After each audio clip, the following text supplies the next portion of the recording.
Hello everyone. चलिए हम लोग आज स्टार्ट कर रहे हैं शॉर्ट क्वेश्चंस जो आपके बिहार बोर्ड के लिए हैं। मेनली ये बिहार बोर्ड 2021 के लिए जितने भी स्टूडेंट जो साइंस से अपेयरिंग हो रहे हैं उनके जो मॉडल सेट पेपर जो एक जारी किया है बीएसएबी ने, उसमें जो शॉर्ट क्वेश्चंस है उसके आंसर्स हैं। तो हम इसे बड़े अच्छे से लिख करके इसे मैंने पोस्ट कर दिया है और मैं इसे एक्सप्लेन कर दे रहा हूँ। देखिए, सबसे पहला क्वेश्चन है कि what do you mean by the unit cell. Unit cell का मतलब समझिए। यूनिट सेल का मतलब होता है इकाई सेल, हिंदी में से कहते हैं इकाई सेल। तो ये होता क्या है, तो ऐसे समझो, जैसे मान लो एक पूरा कोई घर है, तो घर का एक घर है तो वो क्या होगा, एक 3 डायमेंशनल स्ट्रक्चर होगा। 3 डायमेंशनल स्ट्रक्चर होगा। जैसे मान लो ये एक घर है, तो इसमें जो सबसे छोटी इकाई, जैसे मान लो इसमें जो ये वाली जो मैं दिखा रहा हूँ, जितना ये वाली जो सबसे छोटी इकाई होगी उसको मैंने यहाँ पे दिखाया। तो यही छोटी इकाई क्या कहलाएगी, यूनिट सेल। तो पहले एकदम अच्छे से समझो। जैसे मान लो एक घर है तो उसकी सबसे छोटी इकाई क्या होगी, ईंट। एक ईंट होगा, तो वो जो ईंट जो हुआ उस पूरे घर का, ये घर अगर क्रिस्टल है, ये घर अगर क्रिस्टल है तो इसकी सबसे छोटी इकाई क्या होगी, ईंट। यानी ये अगर क्रिस्टल है तो क्रिस्टल की सबसे छोटी इकाई क्या होगी, यूनिट सेल। तो इसको बड़े अच्छे से समझिएगा। अब यहाँ पे इंग्लिश में डेफिनेशन है कि यूनिट सेल क्या है। यूनिट सेल कहता है सबसे स्मॉलेस्ट पोर्शन है किसका, किसी भी क्रिस्टल लैटिस का, मतलब क्रिस्टल जालक हिंदी में से कहते हैं। तो क्रिस्टल लैटिस का सबसे छोटा स्मॉलेस्ट यूनिट कौन हुआ, सबसे छोटी इकाई, that is called unit cell. ठीक है। कहता है that shows the 3 dimensional pattern of entire crystal, मतलब ऐसा ईंट जोड़ के ये पूरा का पूरा घर बनाया जा सकता है। जैसे देखिएगा, इसे मैं डिटेल से दिखा रहा हूँ। जैसे मान लो ये देखो, जैसे मान लो ये इस तरह से ईंट जोड़ के ये क्या हुआ, पूरा का पूरा हमने घर बना दिया। कहने का मतलब क्या हुआ कि ये जो सबसे छोटी इकाई थी, ये जो सबसे छोटी इकाई थी, गौर से देखो, ये जो सबसे छोटी इकाई है, ये वाली इकाई क्या कहलाई, यूनिट सेल। ऐसा ढेर सारा यूनिट सेल मिल करके, ऐसा ढेर सारा यूनिट सेल मिल करके मेरा क्या बना दिया, एक क्रिस्टल लैटिस। क्या बना दिया, क्रिस्टल लैटिस। तो शायद ये क्लियर होगा। क्रिस्टल लैटिस क्या हुआ जी, फिर से बोलो, एक 3 डायमेंशनल कोई भी एक स्ट्रक्चर है जिसकी सबसे छोटी इकाई क्या होगी, यूनिट सेल। यानी यूनिट सेल ढेर सारा मिल करके क्या बनाया, एक क्रिस्टल लैटिस। तो कहता है एक crystal is formed by the repeated same unit cell in 3 dimension. मतलब ऐसा ईंट को तुम रखते जाओ एक्स एक्सिस में, वाई एक्सिस में और जेड एक्सिस में, तो ऐसा ही यूनिट सेल से मेरा क्या बन जाएगा, क्रिस्टल। क्लियर है। तो ये इस तरह से अगर लिख दीजिएगा, इस तरह से दिखा दीजिएगा, तो शायद टोटल का टोटल मार्क्स मिल जाए। चलिए नेक्स्ट क्वेश्चन की ओर बढ़ते हैं। देखिएगा नेक्स्ट क्वेश्चन कहता है what is the electrochemical cell. Electrochemical cell क्या है, यानी कि विद्युत रासायनिक सेल क्या है।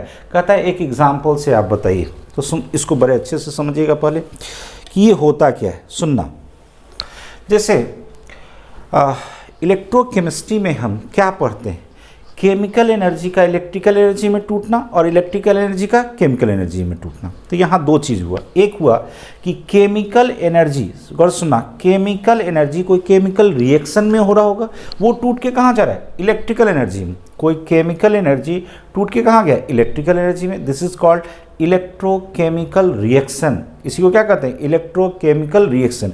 और ये जहाँ होता है, जिस मान लो कोई सी बर्तन में काम कर रहे होंगे, जिसको कि आगे चल के हम लोग सेल पढ़ेंगे, तो जिस एपरेटस में हो रहा होगा, बर्तन में हो रहा होगा, that is called electrochemical cell. फिर सुनना क्या कहे, केमिकल एनर्जी किस में टूटा, इलेक्ट्रिकल में। तो केमिकल एनर्जी कहाँ हो रहा होगा, कुछ केमिकल रिएक्शंस हो रहे होंगे, तो उस केमिकल रिएक्शन का टूट के किस में गया, इलेक्ट्रिकल एनर्जी में। तो conversion of chemical energy into electrical energy is called electrochemical reaction. क्या कहे, इलेक्ट्रोकेमिकल रिएक्शन। और ये जिस एपरेटस में, जिस बर्तन में हो रहा होगा, उसको हम क्या कहते हैं, इलेक्ट्रोकेमिकल सेल। तो यहाँ थोड़ा सा एक लाइन और लिखना था कि conversion of chemical energy into electrical energy is called electrochemical reaction and it takes place in electrochemical cell. इसका एग्जाम्पल देखो, जैसे गैल्वानिक सेल का जो आपको एग्जाम्पल है, गौर से देखो, जिंक कहाँ जा रहा है, Zn+2 में। तो यहाँ पे क्या हुआ, चार्ज बढ़ा, चार्ज का बढ़ना, ऑक्सीडेशन। कॉपर +2 से कहाँ गया, कॉपर 0 में, तो चार्ज घटा, चार्ज का घटना क्या कहलाता है, रिडक्शन। तो एक का ऑक्सीडेशन हुआ और एक का क्या हुआ, रिडक्शन, यानी कुछ केमिकल रिएक्शन हुआ। क्या हुआ, ये 2 इलेक्ट्रॉन दिया, जिंक 2 इलेक्ट्रॉन दिया, कॉपर 2 इलेक्ट्रॉन लिया। तो यही जब इलेक्ट्रॉन एक जगह से निकल के दूसरे जगह जाता है, तो सिंपल से बोलना, इलेक्ट्रॉन एक जगह से निकल के दूसरे जगह जाता है तो flow of electron is called electricity, current electricity, flow of electron is called current. यानी केमिकल चेंज से क्या बना, इलेक्ट्रिकल एनर्जी, केमिकल चेंज से क्या बना, इलेक्ट्रिकल एनर्जी। इसी को कहते हैं इलेक्ट्रोकेमिकल रिएक्शन, और ये जिस बर्तन में होता है उसको कहते हैं इलेक्ट्रोकेमिकल सेल। शायद ये समझ में आ गया होगा, फिर से बोलो, what is electrochemical cell, conversion किसका, केमिकल एनर्जी का, किसमें, इलेक्ट्रिकल एनर्जी में, क्या कहलाता है, इलेक्ट्रोकेमिकल रिएक्शन। और ये जिस बर्तन में, जिस एपरेटस में हो रहा होगा उसको कहते हैं इलेक्ट्रोकेमिकल सेल। एग्जाम्पल में ये गैल्वेनिक सेल दिखा दोगे, कैसे, देखो जी, जिंक 0 से कहाँ गया, जिंक +2 में, चार्ज बढ़ा, चार्ज का बढ़ना ऑक्सीडेशन यानी लॉस ऑफ इलेक्ट्रॉन। कॉपर +2 से कहाँ गया, 0 में, यानी 2 इलेक्ट्रॉन ये लिया, तो gain of electron is called reduction. तो यहाँ पे क्या हो रहा था, इलेक्ट्रॉन का लॉस और इलेक्ट्रॉन का गेन, यानी कुछ केमिकल रिएक्शन हुआ, that is called redox reaction. इससे इलेक्ट्रॉन फ्लो होकर के यहाँ से यहाँ आया, तो flow of electron is called current electricity. तो यही जो बना केमिकल रिएक्शन से आपका जो इलेक्ट्रिकल एनर्जी जो बना, केमिकल एनर्जी से इलेक्ट्रिकल एनर्जी बना, this is called electrochemical reaction, और जहाँ हुआ that is called electrochemical cell. शायद क्लियर हो गया होगा। चलिए नेक्स्ट क्वेश्चन की तरफ चलते हैं। नेक्स्ट कहता है, हाँ, discuss the electrochemical principle about rusting of iron. मतलब लोहा में जो जंग लग जाता है, लोहा में जंग लगते हुए देखे होगे कि लोहे के जंग लगने का सिद्धांत को आप डिस्कस कीजिए, उसका आपको इलेक्ट्रोकेमिकल प्रिंसिपल डिस्कस करना है। तो सुनना, जो लोहा में जो जंग लगता है वो एक इलेक्ट्रोकेमिकल फेनोमेना है। मतलब वहाँ पे ये जो इसका जो सरफेस होता है, आयरन का जो सरफेस होता है, वो काम करता है एज इलेक्ट्रोकेमिकल सेल की तरह। कहता है rusting of iron involves the formation of electrochemical cell on the surface of iron on which water act as electrolyte. समझिएगा, जैसे मान लो ये लोहा का सतह है, तो यहाँ पे क्या होगा आपका, जब होता क्या है कि यहाँ पे ऑक्सीजन और पानी, दो चीज़ मिलना चाहिए। फिर से बोलो, कौन कौन, ऑक्सीजन और पानी, ये दो चीज़ अगर आकर के वहाँ पे बैठने लगेगा धीरे धीरे, तो वहाँ रस्टिंग स्टार्ट होगा। क्यों, पानी काम करता है, ये चीज़ छोटा छोटा चीज़ याद रखिएगा, पानी काम करता है एज ए इलेक्ट्रोलाइट। क्या काम किया, इलेक्ट्रोलाइट। ठीक है, अब सुनना, कहता है corrosion of iron is called rusting. Corrosion of iron को ही क्या कहते हैं, रस्टिंग। और रस्ट जो जंग है वो क्या है, हाइड्रेटेड फेरिक ऑक्साइड। इसका फार्मूला होता है Fe2O3 Fe2O3 तो इसको गौर से देखिएगा। चलिए यहाँ पे समझिएगा यहाँ होता क्या है। देखिए, हमने आपको जैसे या आप पढ़े या नहीं पढ़े, सुनिएगा गौर से। इलेक्ट्रोकेमिकल सेल में कोई भी जैसे जो सेल की बात होती है तो उसमें दो इलेक्ट्रोड होता है, एक एनोड और एक कैथोड। एनोड पे फिक्स है ऑक्सीडेशन और कैथोड पे फिक्स है रिडक्शन। तो हमने क्या कहा, एनोड पे क्या होगा, एनोड पे क्या होगा, ऑक्सीडेशन। तो गौर से देखो, ऑक्सीडेशन मेटल का कहाँ पे, एनोड पे। ऑक्सीडेशन कहते हैं किसको, नहीं दिमाग में रहता है तो छोटा छोटा चीज याद रख। Loss of electron is called oxidation, gain of electron is called reduction. तो आयरन 2 इलेक्ट्रॉन दिया, कहाँ चला गया, Fe2+ में। ठीक है, अब कहता है रिडक्शन होगा किसका, एटमॉस्फेरिक गैस का, एटमॉस्फेरिक गैस का एट कैथोड। हमने क्या कहा था, एनोड पे ऑक्सीडेशन और कैथोड पे रिडक्शन। ठीक है, किसके प्रेजेंस में, वाटर के प्रेजेंस में। तो वाटर क्या किया, गौर से देखो, ऑक्सीजन गैस का रिडक्शन हुआ, वाटर क्या रिलीज किया, 4H+, क्या दिया, एसिडिक कंडीशन प्रोवाइड किया। और यहाँ पे क्या हुआ, गेन ऑफ इलेक्ट्रॉन, क्या बना, H2O। मतलब वो वाटर एक्चुअल में ऑक्सीजन से रिएक्ट करके वाटर एज ए कैटलिस्ट काम करता है और फर्दर यहाँ पे वाटर बनता है। क्यों, क्योंकि इसके इलेक्ट्रॉन को उसको लेना था, इसके इलेक्ट्रॉन को। तो यहाँ पे रिडक्शन किसका हुआ, ऐसा मत कर देना पानी का, किसका रिडक्शन हुआ, ऑक्सीजन का। किसका हुआ, ऑक्सीजन का। कैसे, चेक करो, फ्री स्टेट में किसी का भी ऑक्सीडेशन स्टेट कितना होता है, 0, और यहाँ पे ऑक्सीडेशन स्टेट कितना है, -2। तो यहाँ पे देखो तो चार्ज क्या हुआ, घटा, चार्ज का घटना रिडक्शन, यानी सिंपल कर सकते हो कि रिडक्शन मेरा किसका हुआ, ऑक्सीजन का। फिर से बोलो, ऑक्सीडेशन मेटल का कहाँ पे, एनोड पे। आयरन कहाँ गया, Fe2+ में। रिडक्शन किसका, ऑक्सीजन का, कहाँ पे, कैथोड पे। ऑक्सीजन कहाँ चला गया, H2O में। अब इस नेट सेल रिएक्शन को लिखोगे तो नेट सेल रिएक्शन दोनों को जोड़ के लिखोगे तो इसको बैलेंस करोगे तो 4Fe2+, यहाँ से O2 आया, H2O मिला, क्या बन गया मेरा 2Fe2O3 और 8H+, यहाँ से बैलेंस देखिएगा। तो यही जो है Fe2O3 ये वाला जो बना ये अभी हाइड्रेटेड नहीं है, इसमें पानी जुड़ा हुआ नहीं है। जब X number of H2O Fe2O3 में जब जुड़ जाएगा दिस इज कॉल्ड हाइड्रेटेड। गौर से देखना, हाइड्रेटेड फेरिक ऑक्साइड, और इसी को कहते हैं रस्ट यानी जंग, यही लोहा पे जंग है। तो क्या है, फिर से बोलिए एक बार सारा चीज़ इतिहास बोलिएगा। हमने क्या कहा, इसको मैं मिनिमाइज कर दूँ थोड़ा सा, चलिए मैं इसे इस तरह से ले लेता हूँ। हाँ, यहाँ देखिएगा मैंने क्या कहा, देखो रस्टिंग यानी जंग लगना क्या है। जंग लगना एक ऐसा फिनोमेना है जिसमें इलेक्ट्रोकेमिकल सेल की तरह काम करता है। कौन, सरफेस, उस आयरन का सरफेस जहाँ पे क्या हुआ, बोलो, एनोड की तरह काम करेगा, एनोड की तरह आयरन, ठीक है, वो मेटल क्या कहाँ चला गया, Fe2+ में। कैथोड पे कौन करेगा काम, वाटर के प्रेजेंस में कौन, ऑक्सीजन कहाँ चला गया, H2O में। अब ये दोनों मिलके ये वाला आयरन Fe2+ और पानी मिलकर के क्या बना लिया, फेरिक ऑक्साइड।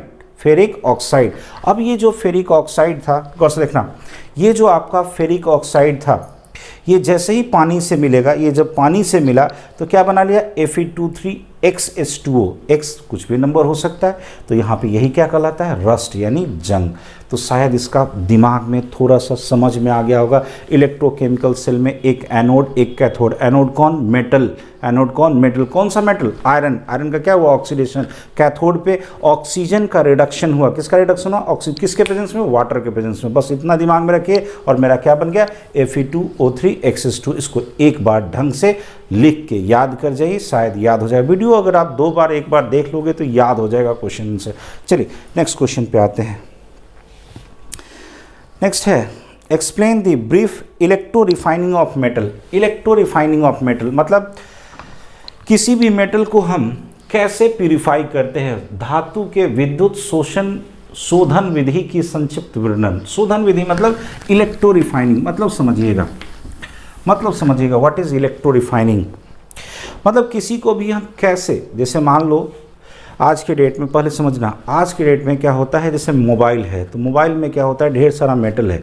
हम मोबाइल जैसे 2 साल 4 साल के बाद मोबाइल जब आपका अपडेटेड हो जाता है, कंप्यूटर अपडेटेड हो जाता है तो हम लोग उसे फेंक देते हैं। लेकिन उसमें कुछ ऐसा प्रीशियस मेटल है जैसे प्लेटिनम है, रोडियम है, इवन दो गोल्ड है, तो हम हमारे लिए यूजलेस है क्योंकि वो बहुत ही कम अमाउंट में होता है, तो हम उसे एक्सट्रैक्ट नहीं कर सकते, हमारे लिए वो संभव नहीं। लेकिन बड़ी बड़ी कंपनियों से उसे सारे मेटल को एक्सट्रैक्ट कर लेती है क्योंकि वहाँ लाखों हज़ारों करोड़ों में सारे मोबाइल्स को एक जगह रख के, कंप्यूटर को एक जगह रख के वहाँ से वो मेटल को एक्सट्रैक्ट किया जाता है। तो वही जो एक्सट्रैक्ट करने की विधि है, जो है मेटल को वहाँ से रिफाइन करने की जो विधि है या फिर कहीं से निकालने की जो विधि है, that is called electro refining. मतलब हमको किसी भी तरह से इलेक्ट्रिकल प्रोसेस से मेटल को प्योर करना है। तो पहले डेफिनेशन सुनो, electro refining is the process in which metal are purified by means of electrolytic cell.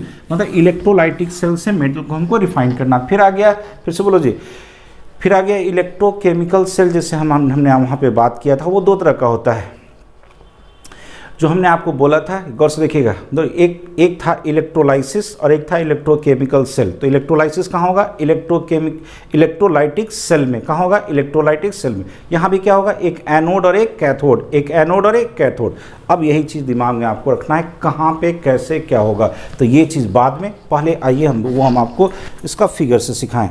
देखिए सुनना, इसका एक ट्रिक है, जैसे इलेक्ट्रोकेमिकल सेल के लिए होता है लोन, और इसी को याद रखोगे लोब, ये वाला याद रखोगे इलेक्ट्रोलाइटिक सेल। मतलब जो लेफ्ट साइड में है, ये वाला लेफ्ट साइड में है, वो क्या होगा, एनोड, वहाँ पे क्या होता है, ऑक्सीडेशन, और ये पॉजिटिव टर्मिनल होता है। तो यही याद रखिएगा कि इलेक्ट्रोलाइटिक सेल में एनोड कैसा होता है, पॉजिटिव, तो कैथोड कैसा होगा, निगेटिव। यही डिफरेंस है। फिर से सुनना, इलेक्ट्रोकेमिकल सेल में एनोड मेरा निगेटिव होता है और इलेक्ट्रोलाइटिक सेल में एनोड मेरा पॉजिटिव होता है। तो ट्रिक क्या है, लोप, एक ही याद रखो, दूसरा अपने आप याद रहेगा लोप। लोन इलेक्ट्रोकेमिकल सेल या गैल्वेनिक सेल में और इलेक्ट्रोलाइटिक सेल में कौन, लोप। यहाँ पे एनोड मेरा कैसा है, बोलो पॉजिटिव। ठीक है, कैसे पॉजिटिव, यहाँ देखो करते क्या है, जैसे मान लो हमको कोई एक मेटल को प्यूरिफाई करना है, जैसे हमने यहाँ पे एग्जांपल कॉपर का लिया है। ठीक है, तो जिस मेटल को प्यूरिफाई करना है, देखना यहाँ पे, उसका हम एनोड बनाते हैं। क्या बनाते हैं, एनोड। और प्योर मेटल का बनाते हैं कैथोड। फिर सुना, कॉपर को हमको प्यूरिफाई करना है, मान लो कि उसी मेटल से, उसी मोबाइल से या कंप्यूटर से सारा कॉपर निकाल करके एक हम रड बना लिए। तो यहाँ पे हो सकता है कॉपर के अलावा भी कोई दूसरा मेटल होगा, तो उसको कहाँ रखें, एनोड पे। और प्योर मेटल कहाँ रखें, कैथोड पे। फिर से देखना, एनोड पे इम्प्योर मेटल और कैथोड पे प्योर मेटल। क्लियर है। अब क्या करेंगे, एनोड को एक्सटर्नल सर्किट में जब कनेक्ट करोगे तो एनोड को पॉजिटिव से और कैथोड को निगेटिव से। ठीक है, और इस मेटल को इसी के मेटल साल्ट में रखेंगे। मेन चीज़ क्या है, देखो इस मेटल को इसी के मेटल साल्ट में, जैसे कॉपर है तो कॉपर का ही एक्वस सॉल्यूशन कौन है, एक्वस CuSO4, इसमें डाल दो। और जैसे ही करंट पास करोगे, अब क्या होगा, करंट पास होने के कारण कुछ यहाँ केमिकल चेंज होगा। क्या होगा यहाँ पे, केमिकल चेंज। देखो क्या होगा, हमने क्या सिखाया था, एनोड पे ऑक्सीडेशन, कैथोड पे रिडक्शन। देखो जैसे ही करंट पास करेगा, याद रखना, एनोड कैसा टर्मिनल है, बोलो पॉजिटिव। कैसा है, पॉजिटिव। क्या होगा, ऑक्सीडेशन मतलब लॉस ऑफ इलेक्ट्रॉन। देखो क्या है, ये जो कॉपर यहाँ पे है, ये जो कॉपर है, ये कॉपर चला गया उस मीडियम में जहाँ पे एक्वस CuSO4 था, तो Cu2+ के फॉर्म में गया। क्लियर है। तो यहाँ पे जो Cu2+ एक्स्ट्रा हुआ, मतलब यहाँ पे क्या हुआ, एनोड पे डिस्चार्ज हुआ किसका, कॉपर मेटल का। चूंकि ये कैथोड से करंट इधर आएगा, अब गौर से देखो, तो कैथोड कैसा टर्मिनल है, निगेटिव। वहाँ क्या होगा, रिडक्शन यानी गेन ऑफ इलेक्ट्रॉन। तो गौर से देखो, ये जो कॉपर 2+ है, निगेटिव टर्मिनल की ओर भागेगा। रिडक्शन में क्या होता है, gain of electron. Gain of electron मतलब ये 2 इलेक्ट्रॉन लेगा, ये जो कॉपर था, ये कॉपर 2+, ये 2 इलेक्ट्रॉन ले करके और यहाँ पे डिपॉजिटेड होता चला जाएगा। धीरे धीरे कैथोड का थिकनेस क्या होगा, बढ़ता चला जाएगा। तो क्या हुआ, फिर से बोलो, यहाँ पे मेरा इम्प्योर मेटल था, जैसे मान लो कॉपर है, सिल्वर है, गोल्ड है, कुछ भी है, लेकिन यहाँ पे चूंकि एक्वस कौन था, CuSO4, तो केवल कॉपर यहाँ से टूटा, बाकी सब यही रह गया। और यहाँ पे केवल कॉपर जाके यहाँ पे डिपॉजिट हुआ। क्यों, क्योंकि इस साल्ट सॉल्यूशन में एक्सेस कौन हुआ, कॉपर 2+, वो 2 इलेक्ट्रॉन लिया और जाके डिपॉजिट हो गया। तो प्योर मेटल कहाँ पे आया, बोलो कैथोड पे, और इम्प्योर कहाँ पे था, एनोड पे। तो जो बाकी बच गया, भले वो मेटल था, लेकिन बाकी जो बच गया, that is called anode mud. तो यही प्रिंसिपल है फॉर द एक्सट्रैक्शन, मतलब प्यूरिफिकेशन, इलेक्ट्रो रिफाइनिंग जिसको कर सकते हो, वो प्रिंसिपल है किसी भी प्योर मेटल, मतलब मेटल को रिफाइन करने का प्रिंसिपल है। फिर से सुनिएगा हमने क्या कहा, फिर सुनिएगा, देखिए क्या कहा, एनोड पे इम्प्योर मेटल, कैथोड पे प्योर मेटल। ठीक है, जैसे ही एनोड को चूंकि पॉजिटिव से कनेक्ट करते हैं, इसलिए एनोड कैसा कहलाता है, पॉजिटिव टर्मिनल। एनोड पे क्या होता है, ऑक्सीडेशन। ऑक्सीडेशन मतलब लॉस ऑफ इलेक्ट्रॉन। जैसे ही करंट पास किए, सर्किट कनेक्ट किए, तो यहाँ से कॉपर टूट के कहाँ गया, साल्ट सॉल्यूशन, यानी क्या हुआ, डिस्चार्ज ऑफ कॉपर मेटल। क्या हुआ जी, discharge of copper metal. Clear है। अब चूंकि यहाँ पे अधिकता हो गई किसकी, कॉपर 2+ की।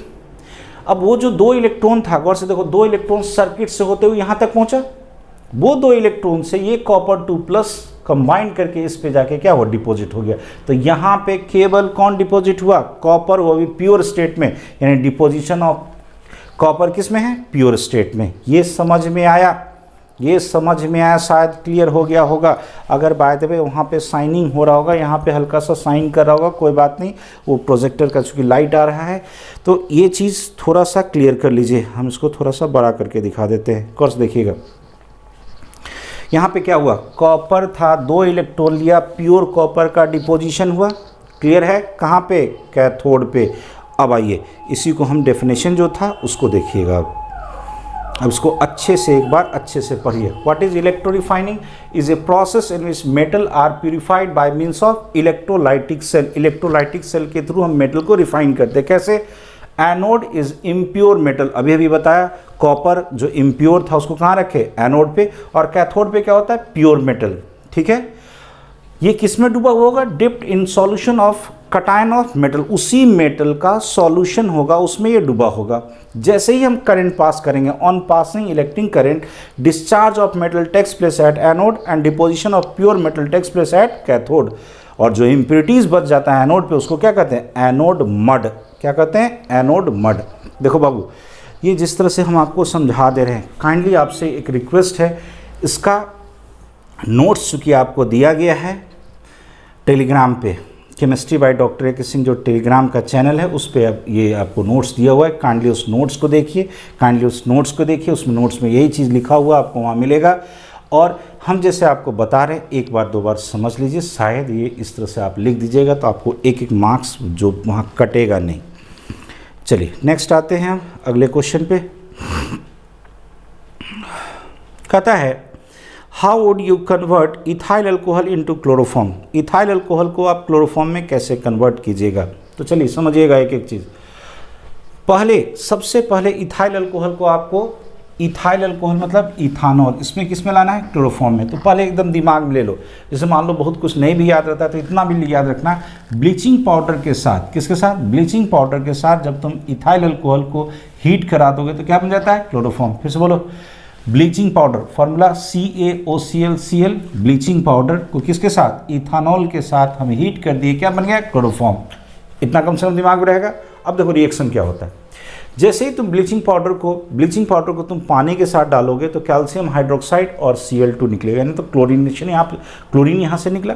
इस क्लोरीन को अब रिएक्ट कराओ तुम किसके साथ? इथाइल अल्कोहल के साथ। तो जैसे अब तुम इथाइल अल्कोहल के साथ रिएक्ट कराओगे, थोड़ा समय से ऊपर कर रहा हूँ, गौर से देखो,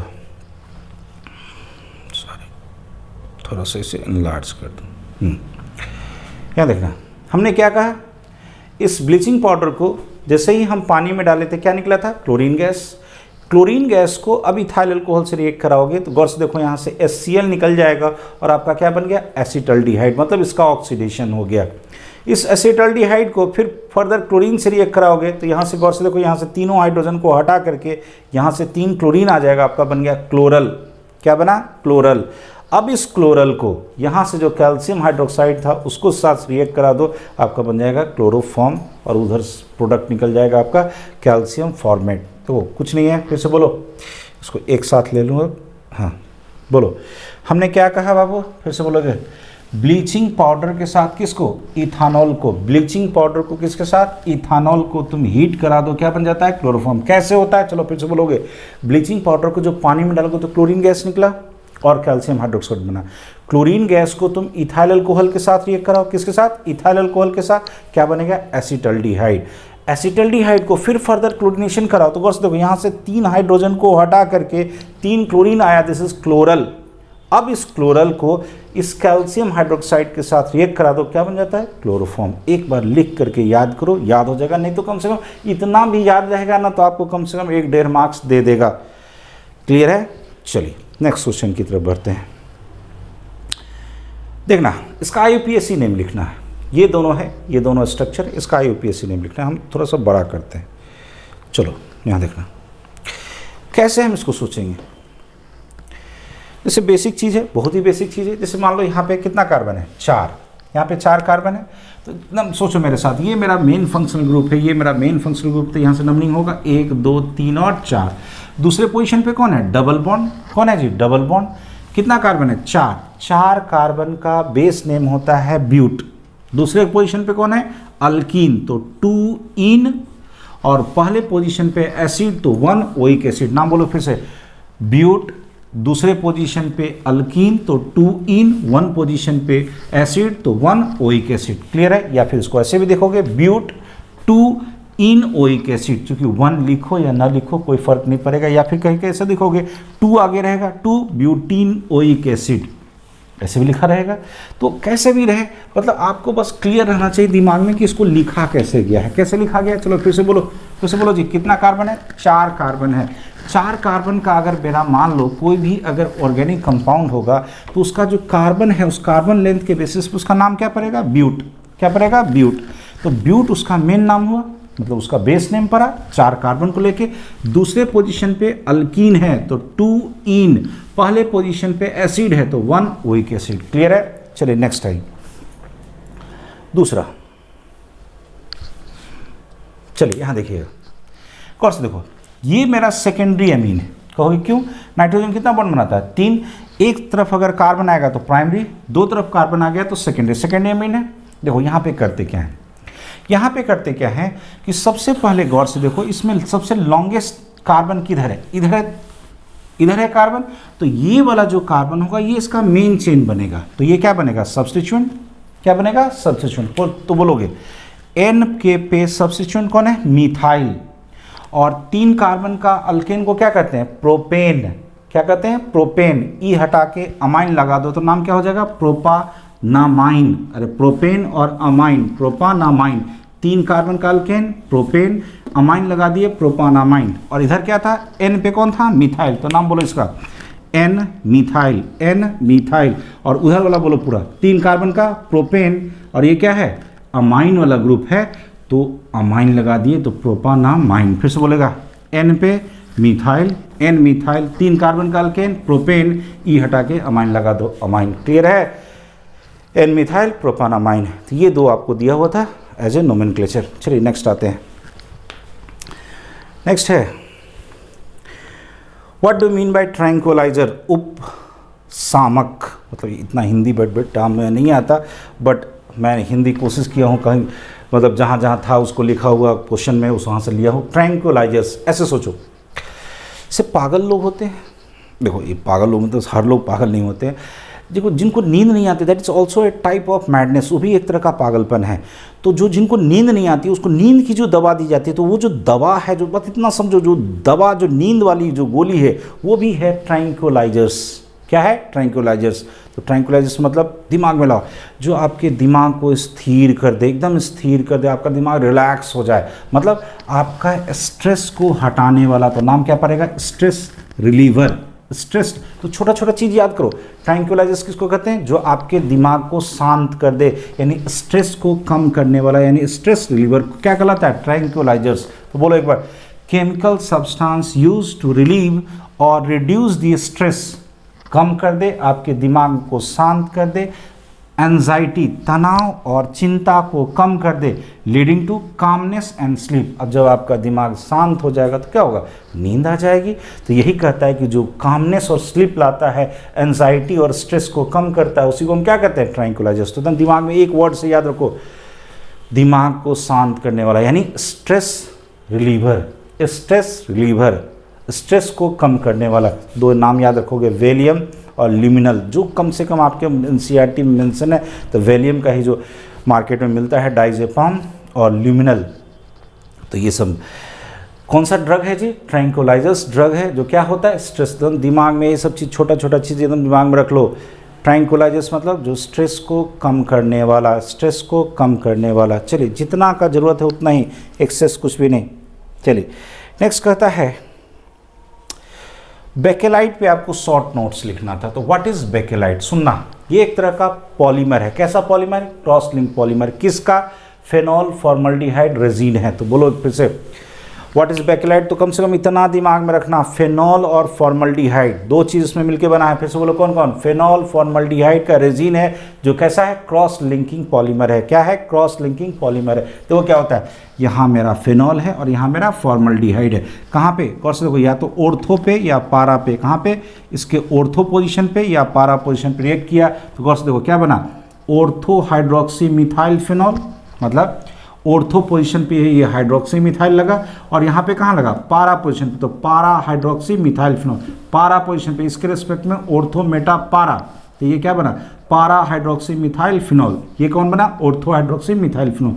फिर से सुनेगा, फेनॉल किससे रिएक्ट किया? फॉर्मल्डिहाइड से। क्या बना? ऑर्थो हाइड्रोक्सी मिथाइल फिनॉल और पारा हाइड्रोक्सी मिथाइल फिनॉल। अब देखो इसको मैं इनलार्ज कर रहा हूँ, थोड़ा सा मैं बड़ा कर रहा हूँ ताकि वो स्पष्ट रूप से आपको दिखाई दे। चलो अब देखिए, एक हमने लिया ये वाला ऑर्थो हाइड्रोक्सी, ये वाला ऑर्थो हाइड्रोक्सी मिथाइल फिनॉल, और एक लिया पारा हाइड्रोक्सी मिथाइल फिनॉल। देखो तो दोनों जब कंडेंस करेगा, कंडेंसेशन मतलब होता है जब 2 मॉलिक्यूल जुड़ता है, एक छोटा सा मॉलिक्यूल वहाँ से बाहर निकल गया, तो यहाँ से क्या निकला? H2O। तो देखना, तो यहाँ पे ये अगर जुड़ेगा तो फिर ये भी किसी से और रिएक्ट करेगा। तो ऐसे में क्या होता है, एकदम क्रॉस लिंकिंग स्ट्रक्चर तैयार होता है। ऑर्थो वाला ऑर्थो से जुड़ेगा तो स्ट्रेट चेन तैयार होगा, उसको कहते हैं नोवोलैक। उतना नहीं, यहाँ पे जरूरत नहीं था। ऑर्थो और पारा, तो ढेर सारा ऑर्थो भी जुड़ेगा, ढेर सारा उसमें पारा भी रहेगा। तो गौर से देखो, ऑर्थो पारा इस तरह से जुड़ता है कि नीचे की ओर भी जुड़ेगा और स्ट्रेट चेन में भी जुड़ेगा। तो क्या बन गया, क्रॉस लिंकिंग। यही जो क्रॉस लिंकिंग बनता है इसी को कहते हैं बेकेलाइट। बोलो किससे किससे बना था, एकदम दिमाग में इस चीज़ को क्लियर रखो। सॉरी, तो हमने क्या कहा था, ओहो नेक्स्ट क्वेश्चन आ गया।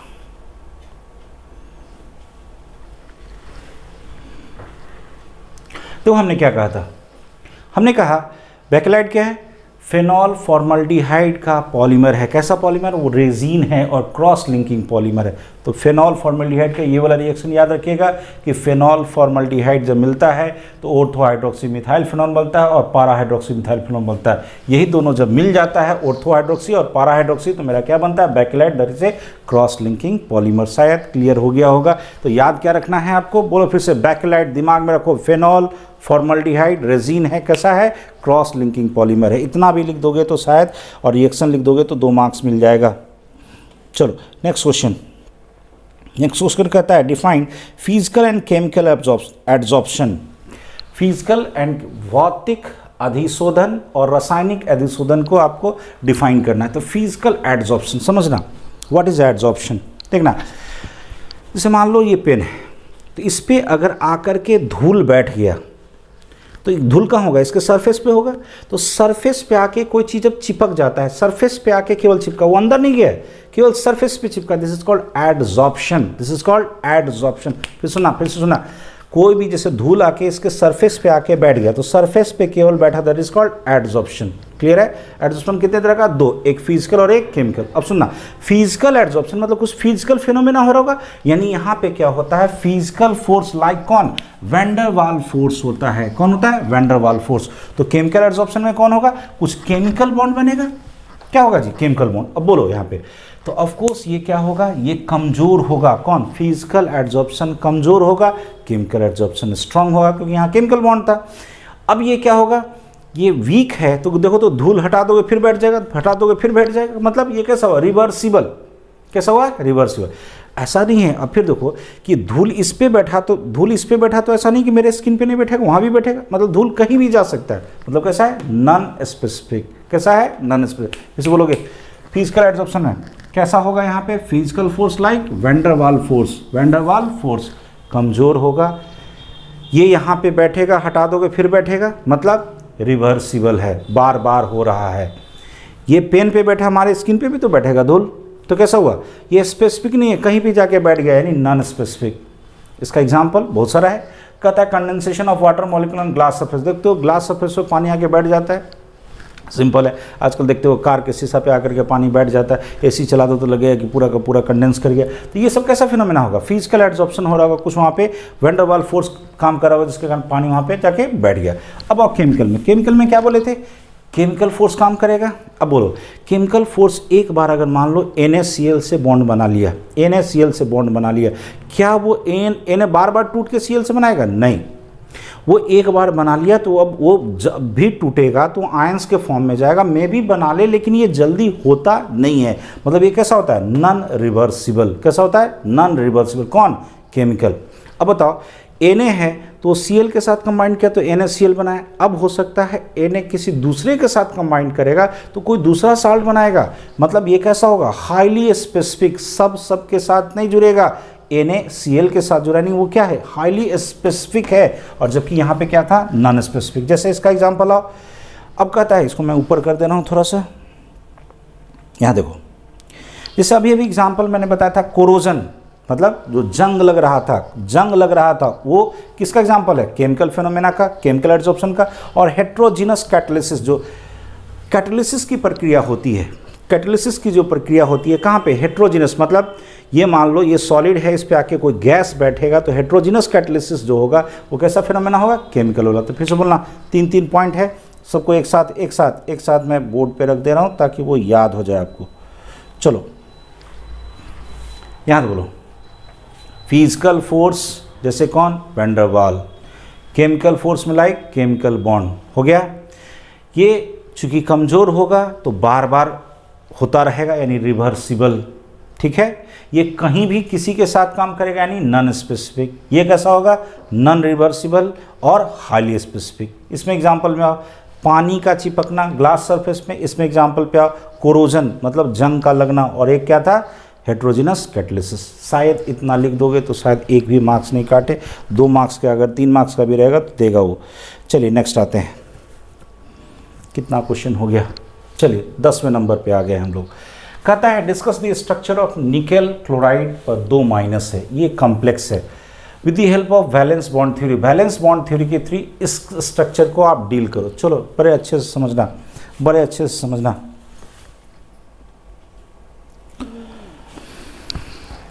हाँ जी बोलो।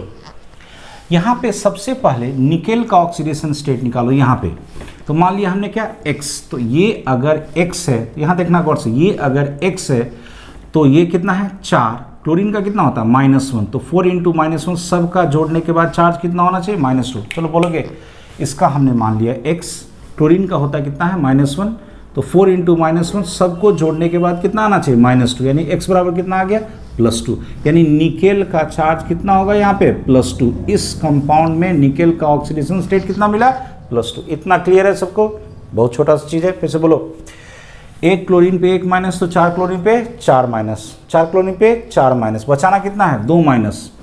आपके पास 4 रुपया उधारी है, अब 2 रुपया उधारी चाहिए, बचा होना चाहिए, तो आपको कितना पैसा मिला होगा 2 रुपया।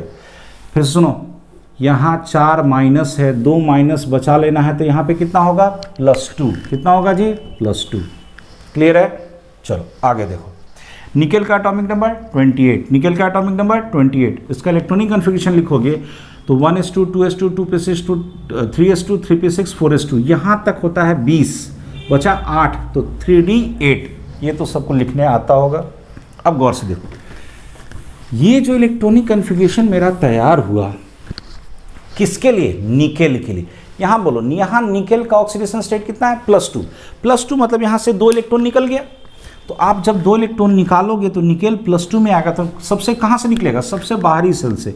तो ये हो गया मेरा 4s0, क्या हो गया मेरा 4s0 और 3d8। बोलो यहाँ पे, ये मेरा 3d8 है, 8 इलेक्ट्रॉन, 1 2 3 4 5, पेयरिंग करो 6 7 और 8, 2 अभी भी अनपेयर्ड है। कौन से देखो 4th सेल आ चुका है, तो यहाँ पे 4s भी खाली होगा, 4p खाली होगा, 4d भी होगा, लेकिन हमको उतना का ज़रूरत नहीं है, क्योंकि हमको घर कितना चाहिए 4 क्लोरीन को रखने का जगह चाहिए, तो हमको यानी 4 ऑर्बिटल खाली चाहिए यहाँ पे, केवल 4। इसलिए हम आपको 4d नहीं दिखाएं, क्योंकि 4th सेल आ गया है तो 4 में s होता है, p होता है, d होता है, f भी होता है, लेकिन हमको घर कितना चाहिए 4 हमने लिख दिया। अब डिसाइड करो, सुनना एक मिनट। स्ट्रॉन्ग लिगेंड और वीक लिगेंड एकदम याद रखना, CO और CN, CO कार्बन मोनोक्साइड और CN साइनाइड, ये अनकंडीशनल स्ट्रॉन्ग लिगेंड है, अनकंडीशनल स्ट्रॉन्ग लिगेंड है, एकदम दिमाग में रख लो। कौन कौन, CO और CN। क्या ये CO और CN है, नहीं, ये कौन है क्लोरीन। तो क्लोरीन मेरा कैसा हुआ वीक लिगेंड, कैसा हुआ वीक लिगेंड, तो यानी कमजोर है बेचारा, इसमें इतना ताकत नहीं है कि इसको धक्का दे के पेयर करा दे, इतना ताकत उसके पास नहीं है। तो ये बेचारा क्या करेगा, ताकत नहीं है तो बगल में आगे बढ़ जाएगा।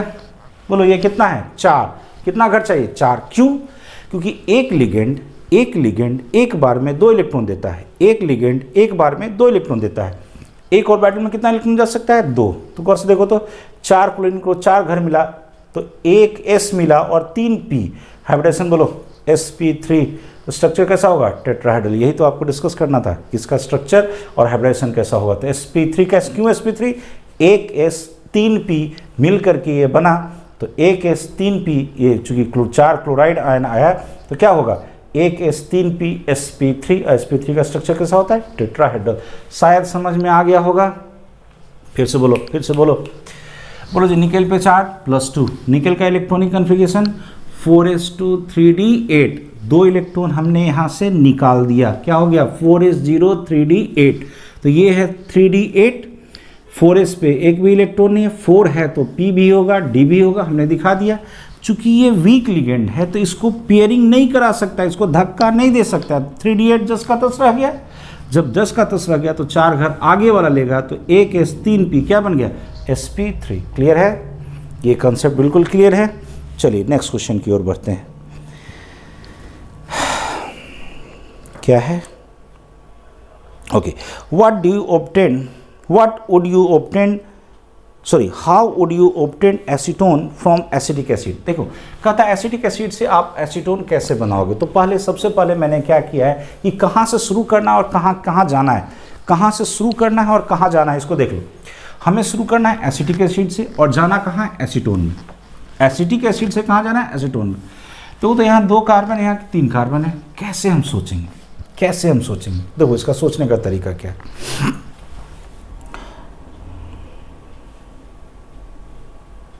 थोड़ा सा मिनिमाइज कर, हाँ चलो यहाँ देखना, यहाँ देखना। एसिटिक एसिड को 2 मोल लिया और बेस से रिएक्ट करा दिया, तो एसिड बेस होगा, क्या बनेगा, साल्ट। क्या बनेगा, साल्ट। तो कैल्शियम एसीटेट बनेगा। कैल्शियम की वैलेंसी कितनी होती है, 2। तो गौर से देखो क्या होगा, यहाँ देखना, यहाँ का OH माइनस, यहाँ का H प्लस, तो यहाँ से कौन निकलेगा, CH3COO, ये वाला निकला। गौर से देखो, ये और ये कैल्शियम के साथ 2 बॉन्ड बना लिया। क्लियर है, फिर से बोलो, यहाँ का H प्लस, यहाँ का OH माइनस, क्या निकल गया, H2 आपका बाहर हो गया। इसका चूंकि 2 मोल था, इसके 1 मोल से कंबाइन करेगा, चूंकि इसकी कैल्शियम की वैलेंसी कितनी होती है, 2। जैसे मान लो सोडियम होता तो सोडियम एसीटेट बनता, कैल्शियम तो क्या बनेगा, कैल्शियम एसीटेट। इतना क्लियर है, फिर से बोलो क्या हुआ। हमने क्या कहा, एसिटिक एसिड को हम बेस से रिएक्ट करा दिए, क्या बन गया, कैल्शियम एसीटेट। अब उसको हीट करा दो, तो जैसे ही हीट कराओगे, ड्राई डिस्टिलेशन का मतलब होता है कि यहाँ पे बिना पानी के प्रेजेंस में इसको तुम गर्म करो। तो गर्म करोगे तो क्या होगा, गौर से देखना है यहाँ पे, ये वाला हिस्सा क्या है, CaCOOO, मतलब CaCO3। गौर से देखो यहाँ पे, CaCO3 मेरा निकल गया। क्या बचा, यहाँ शुरू करो, CH3। अब ये यहाँ आ जाओ, COCH3, क्या बन गया, एसीटोन। फिर से बोलो क्या हुआ, एसिटिक एसिड को कैल्शियम हाइड्रोक्साइड के साथ रिएक्ट कराए, क्या बना, कैल्शियम एसीटेट। हीट किए, CaCO3 टूट गया, क्या बचा, CH3COCH3, क्या बन गया मेरा, एसीटोन। क्लियर है, एकदम क्लियर कर लो कंसेप्ट, कुछ नहीं, 1 बार 2 बार वीडियो देखोगे तो बिल्कुल याद हो जाएगा। चलिए नेक्स्ट क्वेश्चन की ओर बढ़ते हैं।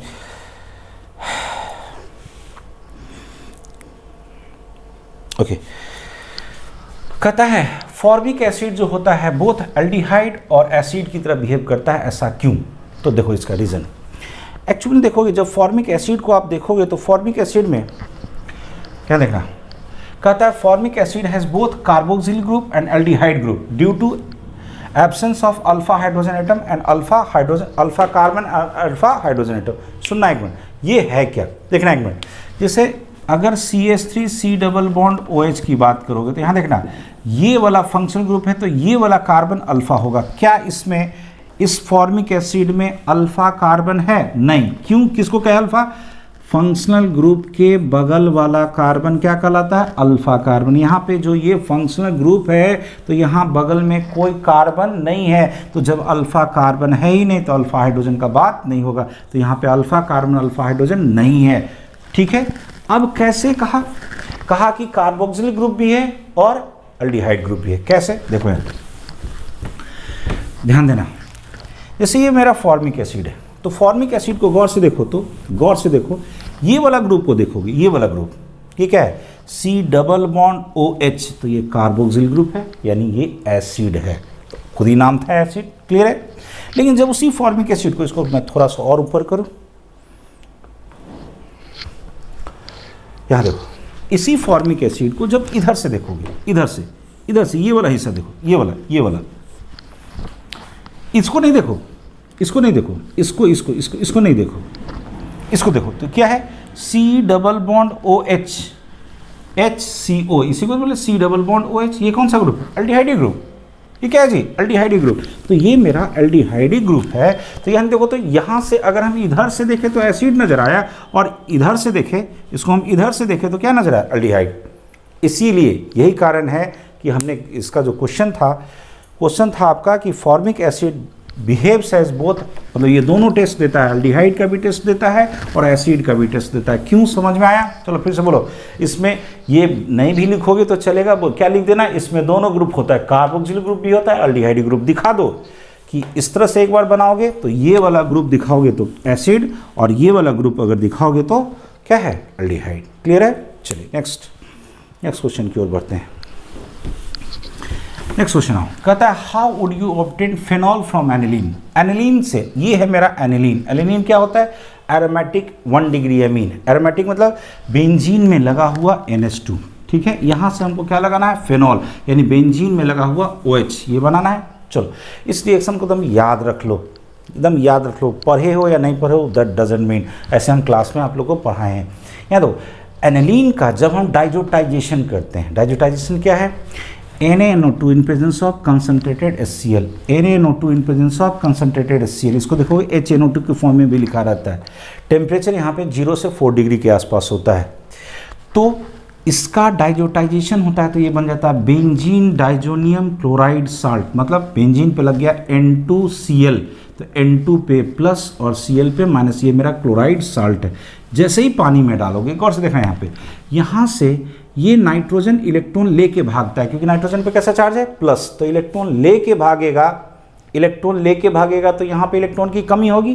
पानी से कौन आया न्यूक्लियोफाइल, OH माइनस, फिर से देखो यहाँ से इलेक्ट्रॉन लेके भागा तो यहाँ पे स्लाइटली पॉजिटिव चार्ज आएगा, ये OH माइनस जाके वहाँ जुड़ जाता है, यहाँ पे क्या बन गया, फेनॉल। पानी से जो H प्लस बचा था इस Cl के साथ मिलके Cl बना लिया, और यहाँ से ये जो N2 निकला था ये नाइट्रोजन गैस निकल जाता है। चलो फिर से एक बार समझो, क्या हुआ, एनिलीन को क्या कराए, डाइजोटाइजेशन क्या है बोलो, NaNO2 in presence of concentrated HCl, यहाँ से क्या मिलेगा, HNO2, ठीक है, क्या बना, बेंजीन डाइजोनियम साल्ट। इसको जैसे ही पानी में डालोगे, यहाँ देख, ये नाइट्रोजन पे कैसा चार्ज है, प्लस, ये यहाँ से इलेक्ट्रॉन लेके भागेगा तो यहाँ पॉजिटिव चार्ज OH माइनस जाके जुड़ेगा, क्या बन जाएगा, फेनॉल। एक बार लिख लो, हम जो बोले 1-2 बार सुन लो, शायद याद हो जाएगा। नेक्स्ट क्वेश्चन की ओर बढ़ते हैं।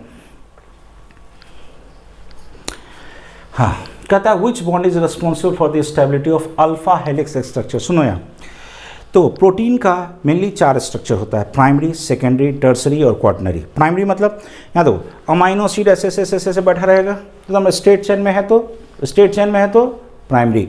वो अब क्या होगा कि 2D स्ट्रक्चर लेगा, मतलब 2 डायमेंशन होगा, जैसे ये अल्फा हेलिक्स या बीटा प्लेटेड, तो सेकेंडरी, ठीक है। सेकेंडरी फिर से अब 3D टाइप का ले लेगा तो दैट इज कॉल्ड टर्सरी, और वैसा टर्सरी 2-4 आके बैठ जाएगा, जैसे हीमोग्लोबिन में 4 लोब होता है, that is called quaternary. Limit छोड़ दो। उसी सेकेंडरी स्ट्रक्चर का क्या है, अल्फा हेलिक्स। किसका है जी, अमाइनो एसिड्स मिल करके 1D से क्या बना होगा, 2D। जैसे मान लो ये स्ट्रेट लाइन में अमाइनो एसिड रहता तो 1D होता, स्ट्रेट लाइन में।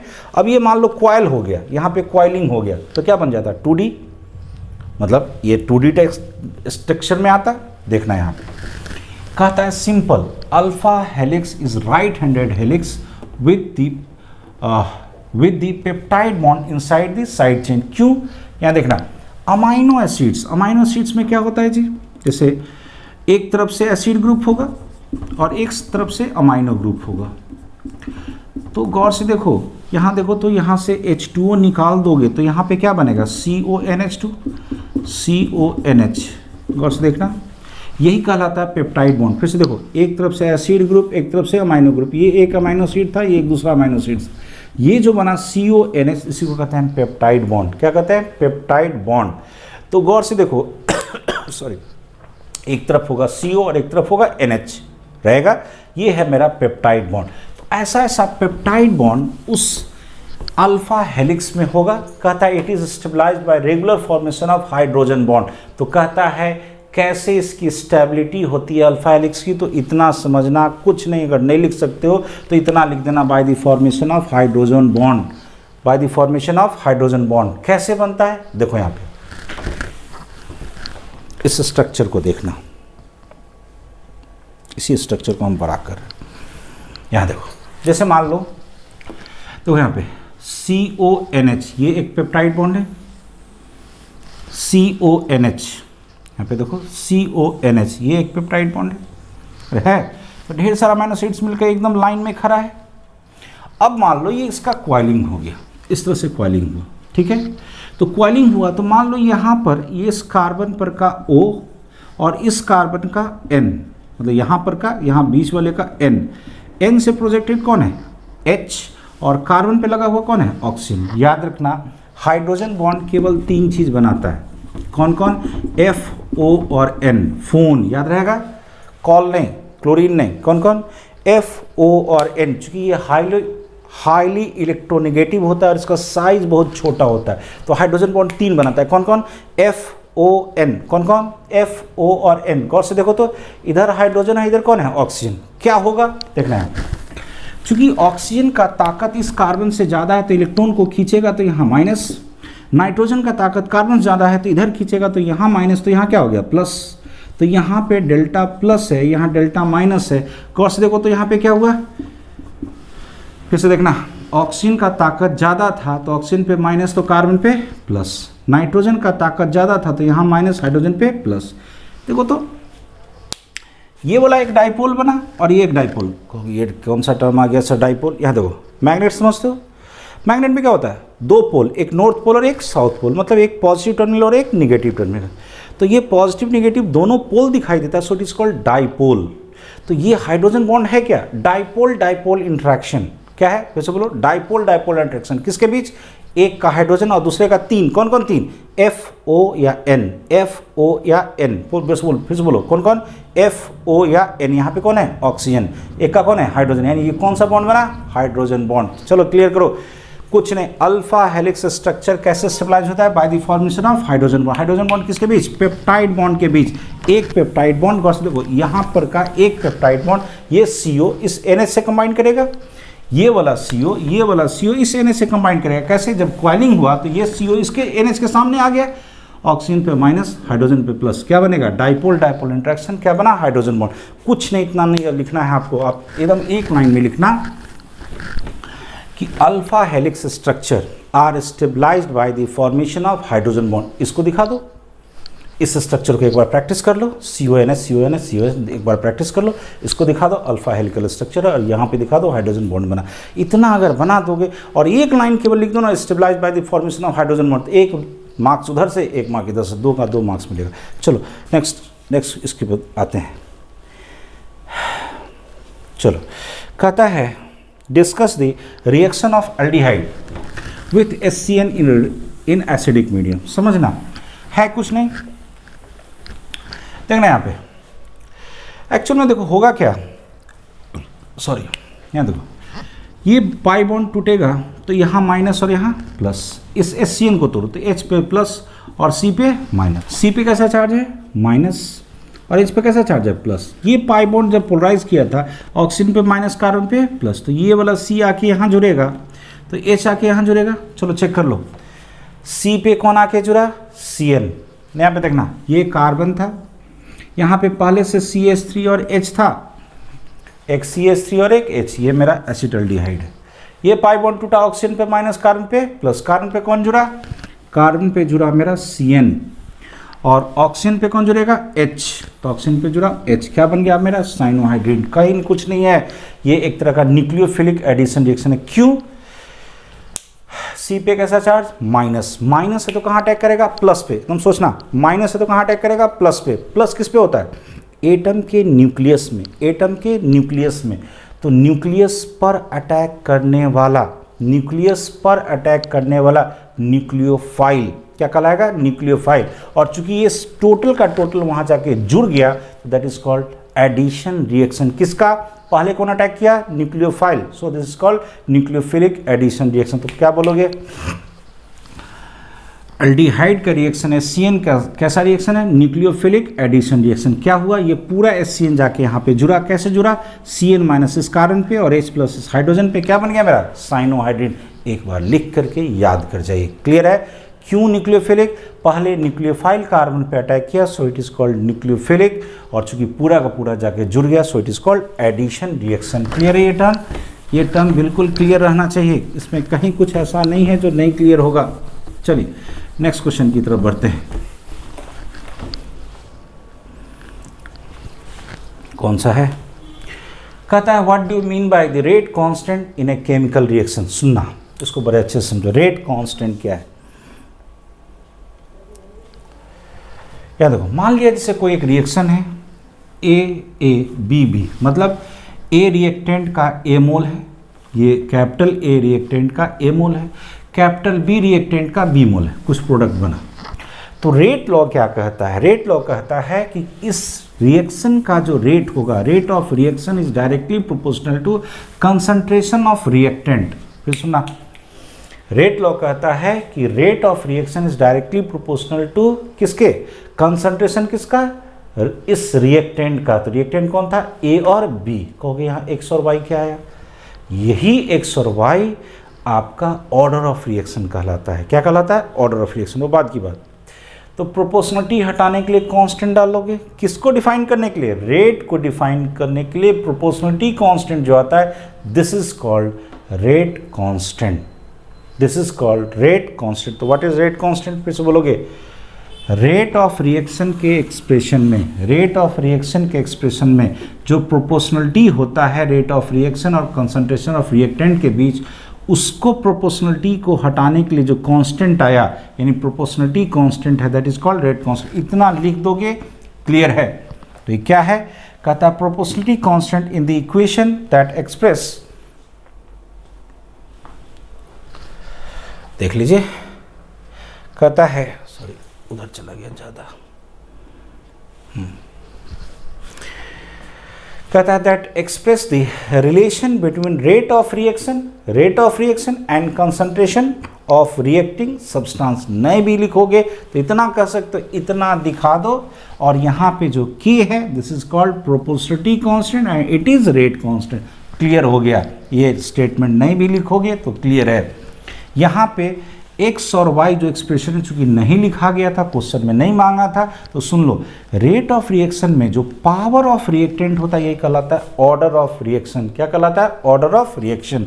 और ये जो आपका के का जो वैल्यू है, ये किसी पे डिपेंड नहीं करता है एक्सेप्ट टेम्परेचर, यानी केवल किस पे डिपेंड करता है? टेम्परेचर पे। इसी के लिए वैंट ऑफ का रिलेशन दिया गया था कि के टेम्परेचर से कैसे वेरी करता है। तो बाद की बात, वो सब क्वेश्चन में नहीं है। क्वेश्चन पूछा what is K, rate constant क्या है? तो फिर से बोलो, rate is directly proportional to concentration of A and B. A and B का पावर हमने लिया एक्स और वाई, प्रोपोर्शनलिटी हटाए, जो कांस्टेंट आया, दिस के इज कॉल्ड रेट कांस्टेंट या वेलोसिटी कांस्टेंट। क्या है? Proportionality constant. किसमें? रेट ऑफ रिएक्शन के एक्सप्रेशन में, जो किससे कोरिलेटेड होता है? कंसंट्रेशन ऑफ रिएक्टेंट में। क्लियर है? चलिए आगे बढ़ते हैं। क्या है? Colligative property. सुनो, व्हाट इज कोलिगेटिव प्रॉपर्टी? यानी अनुसंख्य गुणधर्म। इतना बाबू हिंदी हमें नहीं आता, बट एक बात आप लोग सबको बताएं। देखिए क्या है ना कि हिंदी, देखो लैंग्वेज एक बहुत बड़ा बैरियर है। साइंस पढ़ने के लिए कभी भी आप जैसे से हायर स्टडीज़ में जाओगे तो साइंस कभी भी आपको हिंदी में नहीं मिलेगा। तो ट्राई टू कम से कम इसी 12th लेवल में कोशिश कीजिए कि साइंस को कम से कम अंग्रेज़ी में आप ढल जाइए, नहीं तो आगे चल के बहुत दिक्कत होगा। क्योंकि बाबू जनरल की स्थिति बहुत अच्छी नहीं है कि बहुत ही ख़राब स्थिति से अभी गुजर रहा है। तो बेटा थोड़ा सा इंग्लिश ठीक करो। अब जो भी है कम से कम 12 दो, उसके बाद सोचना। चलो, कोलिगेटिव प्रॉपर्टी क्या है? कहता है वैसा प्रॉपर्टी किसी भी सॉल्यूशन का जो केवल और केवल नंबर ऑफ सॉल्यूट पे डिपेंड करे। केवल किस पे जी? नंबर ऑफ, बाकी किसी चीज़ पे नहीं। फिर से बोलो, वैसा प्रॉपर्टी किसी भी डाइल्यूट सॉल्यूशन का जो केवल किस पे डिपेंड करता है? Number of solute particle, that is called colligative property. फिर से बोलो कौन क्या है? कोलिगेटिव प्रॉपर्टी किसी भी सॉल्यूशन का वो प्रॉपर्टी है जो केवल किस पे डिपेंड करता है? नंबर ऑफ सॉल्यूट पार्टिकल पे। किस पे? केवल किस पे? नंबर ऑफ सॉल्यूट, बाकी किसी और पे नहीं, केवल नंबर ऑफ सॉल्यूट पार्टिकल पे डिपेंड करता है। इसी को हम कहते हैं कोलिगेटिव प्रॉपर्टी। क्लियर है? अब ये 4 होता है तो चारों का नाम आप एकदम कंठस्थ याद कर जाओ। बोलो, relative lowering of vapour pressure. Lowering of vapour pressure नहीं, relative lowering of vapour pressure. जैसे ही सॉल्यूट डालते हैं वेपर प्रेशर पानी का घट जाता है, तो उसी का रिलेटिव लोअरिंग देखना है। Relative lowering of vapour pressure of solution, पहला। दूसरा, किसी में तुम जैसे ही डालोगे सॉल्यूट डालोगे, पानी में सॉल्यूट डालोगे, उसका बॉइलिंग पॉइंट बढ़ जाएगा, यानी elevation in boiling point. Solute डालोगे उसका फ्रीजिंग पॉइंट घट जाएगा, यानी डिप्रेशन इन फ्रीजिंग पॉइंट। ठीक है। और लास्ट कौन है, ऑस्मोटिक प्रेशर। फिर से बोलो चारों का नाम बोलो। Relative lowering of vapour pressure, boiling point का बढ़ना, फ्रीजिंग पॉइंट का घटना, यानी एलिवेशन इन बॉइलिंग पॉइंट और डिप्रेशन इन फ्रीजिंग पॉइंट। सबसे लास्ट कौन है, ऑस्मोटिक प्रेशर। ये 4 आपका क्या है, कोलिगेटिव प्रॉपर्टी। तो नाम याद रखिए, डायरेक्ट आपको लिखना है। चलिए नेक्स्ट क्वेश्चन की ओर तरफ आते हैं। कहता what do you mean by the went of factor. Went of factor क्या है, देखो वेंट ऑफ फैक्टर कुछ नहीं, छोटा सा टर्म है। वेंट ऑफ फैक्टर को डिफाइन करते हैं ऐसे, ये वाला दिख रहा होगा, observe colligative property divided by normal colligative property. मतलब यही है डेफिनेशन। वेंट ऑफ फैक्टर को आई से लिखा जाता है, is defined as ratio of, ratio मतलब दोनों का क्या है, हिंदी में क्या कहते हैं उसको, जो भी है रेशियो ऑफ। तो अब हिंदी इतना हमें नहीं आता, और रही बात अब रेशियो, हम सही में कहते हैं, भूल चुके हैं रेशियो क्या कहते हैं हिंदी में। रेशियो किसका है, ऑब्जर्व कोलिगेटिव प्रॉपर्टी या calculated colligative property to the normal colligative property. मतलब इसका मतलब समझो कि जैसे मान लो NaCl हमने पानी में डाला, यहाँ देखना ऊपर में है ऑब्जर्व, नीचे में है नॉर्मल।